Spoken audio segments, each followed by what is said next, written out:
কি আমল করলে দাম্পত্য জীবনে আমরা সুখ শান্তি পেতে পারি? প্রিয় ভাইরা আমার, দাম্পত্য জীবনে অশান্তিটা আমাদের সামাজিক সমস্যাগুলোর শীর্ষে। আমাদের সমাজে যে সমস্যাগুলো সবচেয়ে প্রকট, এর মধ্যে একটা হলো দাম্পত্য কলহ। ঘরে ঘরে আজ দাম্পত্য কলহ এবং স্বামী স্ত্রীর মধ্যে অমিল, অশান্তি, এটা ঘরে ঘরে, কেউ কাউকে সহ্য করতে পারে না।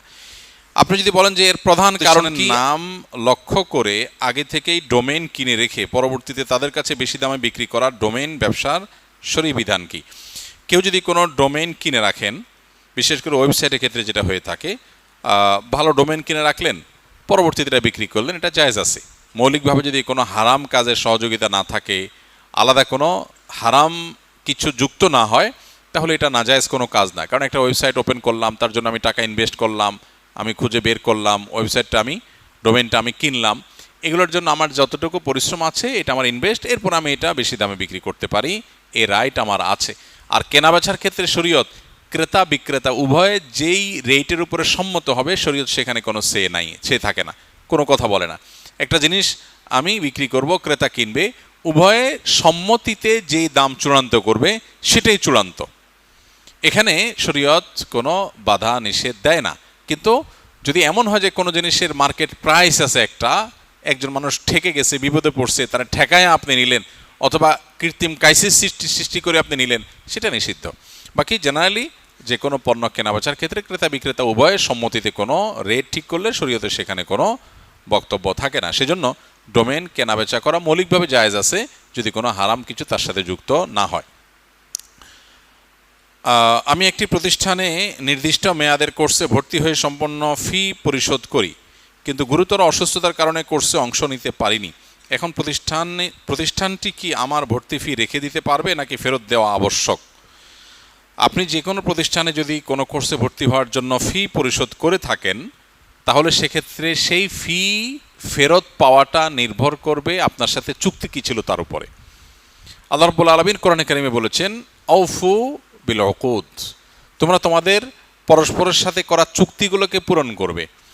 যদি চুক্তি থাকে এরকম যে এটা চূড়ান্ত হয়ে যাওয়ার পরে আর টাকা ফেরত পাওয়া যাবে না, তাহলে তাই, আপনি আর পাবেন না। আর যদি চুক্তি থাকে আগে থেকে আপনি বলে নেন যে ভাই আমি কোনো কারণে না আসতে পারলে এত সময়ের মধ্যে আমাকে এত % ফেরত দিতে হবে, এটা যদি বোঝাপড়া আগে থাকে, তাহলে বোঝাপড়া অনুযায়ী সবাই চলতে বাধ্য। এই বিষয়গুলোতে আসলে শরিয়া আলাদা করে কোনো কিছু চাপিয়ে দেয় না। এখানে উভয় পক্ষ নিজেদের মধ্যে যে চুক্তি করে নেবে ওইটাই মানতে আল্লাহ তাআলা নির্দেশ করেছেন, যে যেটা চুক্তি করেছে ওইটা মানো। এখন ধরুন আপনি একটা ফি পরিশোধ করেছেন, ফি পরিশোধ করার পর আপনার জন্য একটা অ্যারেঞ্জমেন্ট আছে, আপনি এখন মাঝপথে বললেন না আমি যাচ্ছি না, তাহলে এই অ্যারেঞ্জমেন্টটাতে ক্ষতিগ্রস্ত হবে। সেজন্য অবশ্যই কর্তৃপক্ষ আগে থেকে বলে কয়ে ঘোষণা দিয়ে শর্ত দিয়ে সেটা সে কেটে রাখতে পারে, কিন্তু এই জিনিসটা ক্লিয়ার হতে হবে, অস্পষ্ট হলে জায়েজ হবে না।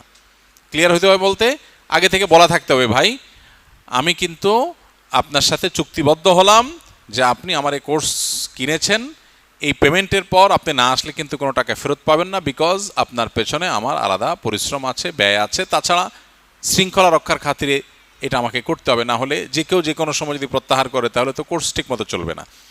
এটা আগে থেকে যদি ক্লিয়ার করে তাহলে আপনি বুঝে শুনে যাবেন যে ভাই এখানে টাকা ফেরত দিবে না, অতএব আমি টাকা দেওয়া মানে আমি যাব। কিন্তু আপনি টাকা দিলেন, দিয়ে চুক্তিও করলেন যে আমি কন্টিনিউ করব, এরপর আপনি চুক্তি রক্ষা করলেন না, তাহলে দায়টা আপনার, বিধায় আপনি টাকা ফেরত দাবি করতে পারেন না। এটা নির্ভর করে উভয় পক্ষের মধ্যে চুক্তি কি আছে সেটার উপরে। চুক্তি যা থাকবে সে অনুযায়ী করতে হবে, কারণ আল্লাহ বলেছেন ইয়া আইয়ুহাল্লাযীনা আমানু আউফু বিল উকুদ, হে ঈমানদাররা তোমরা চুক্তি পূর্ণ করো, যেটা চুক্তি হবে সেটা মেনটেন করো। আমরা বাংলাদেশে বসে ভিপিএন বা আইপি ব্যবহার করে বিভিন্ন দেশের ভার্চুয়াল নম্বর দিয়ে ফেসবুক, টেলিগ্রাম, হোয়াটসঅ্যাপ ইত্যাদি অ্যাকাউন্ট তৈরি করে বিক্রি করি। ক্রেতারা এই অ্যাকাউন্টগুলো কী কী কাজে ব্যবহার করে তা আমাদের জানা থাকে না। এই উপায়ে অ্যাকাউন্ট তৈরি করে বিক্রি করা শরীয়তের দৃষ্টিতে কতটুকু? মৌলিকভাবে কোনো অ্যাকাউন্ট ওপেন করতে গিয়ে আপনার পরিশ্রম হয়েছে, কষ্ট হয়েছে, সেটা আপনি করেছেন, করে বিক্রি করেছেন, এটা মৌলিকভাবে কোনো নাজায়েজ কাজ না। আমাদের দেশে অনেক ছোটো ছোটো আপনার ইন্টারনেট সার্ভিসের সেবা দেওয়ার দোকানগুলো আছে গ্রামে গঞ্জে, তারা দেখা যায় এরকম ছোটোখাটো কোনো দোকান এর মাধ্যমে অ্যাকাউন্ট ওপেন করে দেয়। 10 মিনিট 20 মিনিট লাগলো, আমি একটা ইমেল ক্রিয়েট করলাম, একটা ফেসবুক আইডি ক্রিয়েট করলাম, আমার পরিশ্রম গেল, নেট গেল, আমি তার জন্য বিনিময় নিলাম, যৌক্তিক এবং গ্রহণযোগ্য বিনিময় নিলাম, এটা নাজায়েজ কোনো কাজ না।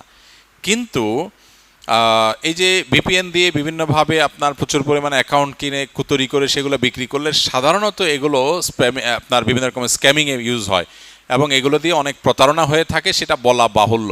যদি আপনি সেটা মোটামুটি পরিষ্কার থাকেন এবং আপনি জানেন যে এই অ্যাকাউন্টগুলো বিভিন্ন অন্যায় কাজে ব্যবহার হয়, তাহলে সেক্ষেত্রে সেটার বেচা কেনা জায়েজ হবে না। আপনি যদি জানেন যে এটা এই কাজেই ব্যবহার হবে, তাহলে সেটা করা আপনার জন্য জায়েজ হবে না, অন্যথায় এটা জায়েজ হতে পারে। আচ্ছা, সর্বশেষ প্রশ্ন হলো, দাম্পত্য জীবনে অশান্তি আজ ঘরে ঘরে, কি আমল করলে দাম্পত্য জীবনে আমরা সুখ শান্তি পেতে পারি? প্রিয় ভাইরা আমার, দাম্পত্য জীবনে অশান্তিটা আমাদের সামাজিক সমস্যাগুলোর শীর্ষে। আমাদের সমাজে যে সমস্যাগুলো সবচেয়ে প্রকট, এর মধ্যে একটা হলো দাম্পত্য কলহ। ঘরে ঘরে আজ দাম্পত্য কলহ এবং স্বামী স্ত্রীর মধ্যে অমিল, অশান্তি, এটা ঘরে ঘরে, কেউ কাউকে সহ্য করতে পারে না। আপনি যদি বলেন যে এর প্রধান কারণ কি, আমি এক কথায় বলবো, এর মূল কারণ হলো দিন থেকে দূরে সরে যাওয়া। দিন থেকে দূরে সরে যাওয়া। যার দিন যত বেশি পারফেক্ট, যার দিন যত বেশি টেকসই, দাম্পত্য জীবনে সে তত বেশি সুখী। যার দিনদারিতা যত দুর্বল, তার দাম্পত্য সম্পর্ক ততটা দুর্বল।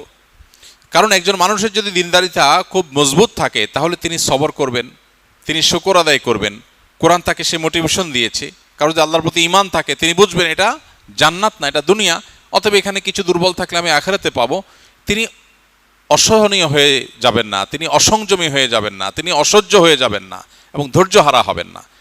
তিনি অসহনীয় কষ্টেও ধৈর্যহারা হবেন না, বরং তিনি সবর করবেন।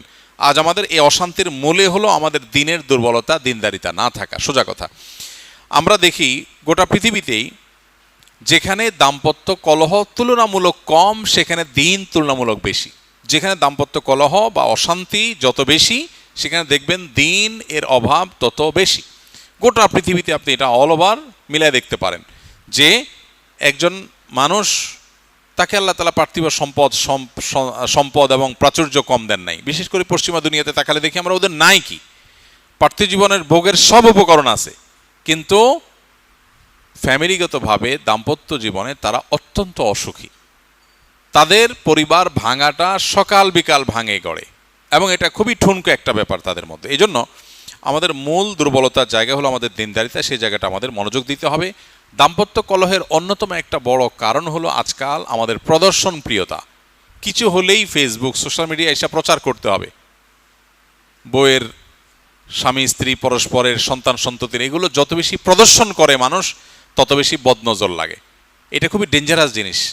আমরা অনেকে হয়তো বদনজরের ক্ষতিকর দিকগুলো দেখি না, বুঝি না। আমাদের কাছে খোলা চোখে হয়তো মনে হয় যে বদনজর আবার মানুষকে কিভাবে ক্ষতিগ্রস্ত করে।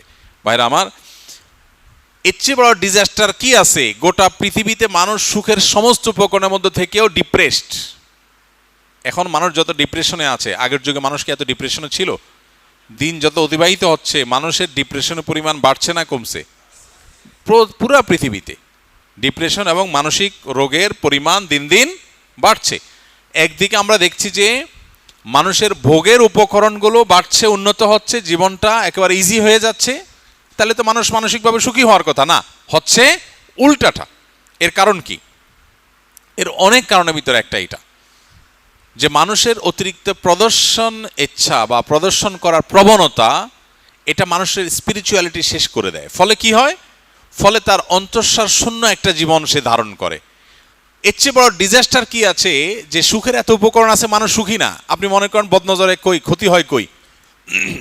যারা এই যে বাহিরে খাবার রাখছে সেগুলো খাচ্ছে, হোটেলের প্রদর্শন হচ্ছে, টেলিভিশন স্ক্রিনে, মোবাইলের পর্দায় আপনার অনবরত অ্যাডভার্টাইজ দেখা হচ্ছে, মানুষ দেখছে, হাজার হাজার লাখ লাখ কোটি কোটি মানুষ দেখছে, বদনজর লাগছে, ওইটা আবার মানুষ ভোগ করছে। মানুষ অসুবিধা হচ্ছে না তো? অসুবিধা দিয়েই তো জীবনটা ভরা, অসুবিধা হচ্ছে না কে বললো? প্রতিটা ঘরে ঘরে, প্রতিটা জনজনে অশান্তি। তো এই জন্য দাম্পত্য জীবনে অশান্তির অন্যতম একটা বিষয় হলো প্রদর্শন ইচ্ছা। খুব বেশি গল্প দিয়ে বেড়ানো, খুব বেশি প্রকাশ করে বেড়ানো স্বামী স্ত্রীর ব্যক্তিগত সম্পর্কগুলোকে, এগুলো বদনজরের একটা কারণ হয়। এর ফলে অনেক ভালো ভালো দম্পতি টিকে না, দাম্পত্য জীবন শেষ হয়ে যায়, বদনজর লেগে যায়। খুব ডেঞ্জারাস। বদনজর এমন একটা জিনিস, হাদিসে আসছে যে ওঁটকে পাতিলে আর মানুষকে কবরে পর্যন্ত নিয়ে যায়, কুরে কুরে শেষ হয়ে যায়, মানুষ টেরও পায় না। এই জন্য খুব বেশি প্রদর্শন করার প্রবণতা এই যুগে যেটা হয়ে থাকে, এটা থেকে আমাদের দূরে সরা দরকার। এবং 3 নম্বর হলো দাম্পত্য অশান্তির শয়তান এর অনুপ্রবেশের রাস্তাগুলো আমরা সব ওপেন রেখেছি। অনেক শয়তান অনুপ্রবেশের রাস্তা আছে। এর ভিতরে একটা হলো হারাম উপার্জন। হারাম উপার্জন করলে সেখানে শয়তান অনেক বেশি দখল করতে পারে, শয়তান তার খেয়াল খুশি মতো প্ল্যান করতে পারে, সে ডেস্ট্রয় করে। আপনারা একটা হাদিস শুনেছেন, শয়তান তার সিংহাসন পানির উপরে স্থাপন করে এবং শয়তানের সদস্যদেরকে যত কাজ দেয়, হোমওয়ার্ক দেয়, এর মধ্যে সবচেয়ে যে কাজে শয়তান বেশি খুশি হয় সেটা কোনটা? দাম্পত্য সম্পর্ক ভাঙতে পারলে, একটা বিবাহ বিচ্ছেদ হলে শয়তান সবচেয়ে বেশি খুশি হয়। একটা মানুষ খুন করলে শয়তান এসে খুশি হয় না। একজন মানুষকে মাদক আসক্ত করতে পারলে, মাদক সেবন করাতে পারলে শয়তান এত খুশি হয় না, যত খুশি হয় একটা সংসার ভেঙে গেলে। তাহলে বুঝতে হবে এটা মানুষের জন্য, ইমানদারদের জন্য কত বড় ক্ষতিকর বিষয়। আপনারা বেশিরভাগ মানুষ অবিবাহিত, এখনও জীবনের এই চ্যাপ্টার আসে নাই, আল্লাহর কাছে দোয়া করেন এখন থেকেই আল্লাহ যেন দাম্পত্য জীবনে সুখ শান্তি দান করুন। অনেকে আবার দাম্পত্য জীবনে এই সমস্ত অশান্তির হিস্ট্রি শুনতে শুনতে এখনকার যুবকদের মধ্যে বিবাহ ফোবিয়া চলে আসছে, বিবাহ ভীতি তৈরি হয়েছে, অনেক ছেলেমেয়েরা বিয়ে করতে চায় না। এটা আরেক সমস্যা। ইমানদার কোনো কিছুকে এত ভয়ঙ্কর লেভেলে নিবে না, এটা তো দুনিয়া। বিয়ে হয়েছে, বিয়ে হবে, হইলে যদি সমস্যা হয় সমাধান হবে। এখন ছেলে হোক মেয়ে হোক বিয়ে বসতে চায় না কেন? ওরে বাবা, বিয়ে বসলে না জানে ঝামেলা, হয়তো ঝামেলা হবে। পুরুষ মানুষ এতটা ভীত হলে চলবে? মহিলা মানুষের ক্ষেত্রে একই কথা প্রযোজ্য, এত ভীত হলে চলবে? আমাদের জীবনটাকে আমরা আর্টিফিশিয়াল করে ফেলেছি। একটা বিয়ে মানে বিশাল ঘটা, ভেঙে গেলে অনেক লস। সাহাবীদের জীবন খুব সিম্পল ছিল। বিয়ে করতে আসছে একজন, বনিবনা হয় নাই, পাশে থাকে একজন, কয় তাহলে আমি রাজি আছি। ঠিক আছে, রাজি আছো? ওকে, ঠিক আছে, বিয়ে হয়ে গেছে। কত সিম্পল। আবার কোনো কারণে বিয়ে হয় না, তালাক হয়ে গেছে, তো অসুবিধা নাই, আরেকজন বিয়ে করে ফেলছে। আর আমাদের বিয়ে মানে বিরাট আদা জল খসাও, বিরাট প্রস্তুতি প্রিপারেশন নাও। জীবনে যত বেশি ঘটা, যত বেশি আনুষ্ঠানিকতা, যত বেশি আড়ম্বরতা, জীবনটা তত বেশি কঠিন হয়। আমরা জীবনটাকে কঠিন করে ফেলেছি। সাহাবা ইকরামের জীবনটা খুব ইজি ছিল। তো আর্টিফিশিয়াল যে লাইফ আমরা দেখছি অনেক চাকচিক্যপূর্ণ, এটা মানুষকে আলটিমেটলি শান্তি দেয় না, সেটা হাড়ে হাড় আমরা টের পাচ্ছি। তো এই জন্য ভাইয়েরা, বিয়ের ক্ষেত্রে, দাম্পত্য অশান্তির ক্ষেত্রে শয়তানের অনুপ্রবেশের রাস্তাগুলো বন্ধ করতে হবে। এর ভিতরে একটা হলো হারাম উপার্জনের কথা বলেছি, আর একটা হলো মিউজিক। ঘরে ঘরে এখন আপনি গান শুনেন না, কিন্তু আপনি একটা ভিডিও দেখছেন, একটা নিউজের ক্লিপ দেখছেন, ওইটার মধ্যে ব্যাকগ্রাউন্ড মিউজিক আছে, আপনি শুনছেন। আপনার ভেতরে শয়তান বিভিন্নভাবে ইন করার রাস্তা এখান থেকে তৈরি হয়। শয়তানই মানুষের মধ্যে দাম্পত্য কলহটা মূলত তৈরি করে। এর পাশাপাশি আরেকটা হলো বিকৃত যৌনতা। এটা এখন গোটা বিশ্বব্যাপী একটা সংকট, সোজা কথা। আপনারা অ্যাপস্টিন ফাইল সম্পর্কে শুনেছেন কয়দিন আগে, না? লক্ষ্য রাখবেন, বিকৃত যৌনতা এটা পার্ট অফ রিচুয়াল, তাদের শয়তানকে তুষ্ট করার একটা কাজ। এখন ঘরে ঘরে এই জিনিসটাকে আজ পশ্চিমারা ঢুকিয়ে দিয়েছে। এটাও শয়তান অনুপ্রবেশের একটা মাধ্যম। এর ফলে কি হয়? দাম্পত্য অশান্তি শুরু হয়। এই জন্য আমাদেরকে দ্বীনে ফিরে আসতে হবে, কোরআন এবং হাদিসের দিকে ফিরে আসতে হবে, যদি আমরা দাম্পত্য এবং সার্বিক সুখ শান্তি চাই। আল্লাহ আমাদেরকে সে তৌফিক দান করুন।